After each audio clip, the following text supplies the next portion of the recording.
Potatoes. They're the comfort food we all know and love. But lately, they've been getting a bad reputation. Are these humble spuds secretly sabotaging our health? Today we're digging up the truth about potatoes. If you've been paying attention to nutrition trends over the past decade, you might have heard some concerning claims about potatoes. They spike your blood sugar. They're just empty carbs.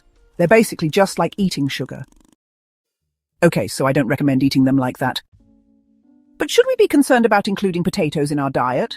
According to a recent article from The Guardian, the answer isn't a simple yes or no, it's more like, it depends. Let's talk about the main concern people have with potatoes' blood sugar spikes. When we repeatedly experience sharp rises in blood sugar over time, this can potentially increase our risk of developing diabetes. But Dr. Christine Bosch from Leeds University's School of Food and Nutrition explains that not all potatoes affect our blood sugar the same way. The type of potato matters, as does how you prepare it. For instance, regular potatoes typically cause a higher blood sugar spike than sweet potatoes. But before you swear off regular potatoes forever, remember that they're actually a valuable source of carbohydrates, a key macronutrient our bodies need for energy.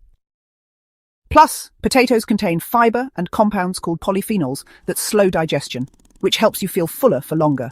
Not too shabby for a vegetable that's often dismissed as nutritionally worthless. Here's something fascinating. Potato varieties actually matter. Waxy potatoes like Charlotte, Anya, and Jersey Royals typically cause smaller blood sugar spikes compared to floury varieties like Maris Piper or King Edward. And think twice before you peel. Dr. Bosch points out that a medium-sized potato containing about 150 grams has around 2 grams of fiber. But once you remove the skin, that drops to just 1 gram. The skin also contains a higher concentration of those beneficial polyphenols we mentioned earlier. The way we prepare potatoes dramatically affects their health impact too. Foods that break down into sugar more quickly tend to cause sharper blood sugar spikes. For example, mashed potatoes can spike blood sugar faster than whole potatoes served with their skin intact. It's all about how quickly your body can break down the food structure. Want a cool hack for healthier potatoes? Try this. Boil your potatoes and then let them cool before eating. Whether you eat them cold in a potato salad or reheat them later, this simple process lowers their glycemic index by 30 to 40%. That's a significant difference. The cooling process changes the structure of the starch in a process called retrogradation, creating what's known as resistant starch, which is exactly what it sounds like.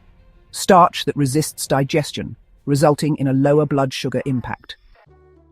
Another important point from the research: eating potatoes on their own doesn't necessarily increase your risk of diabetes.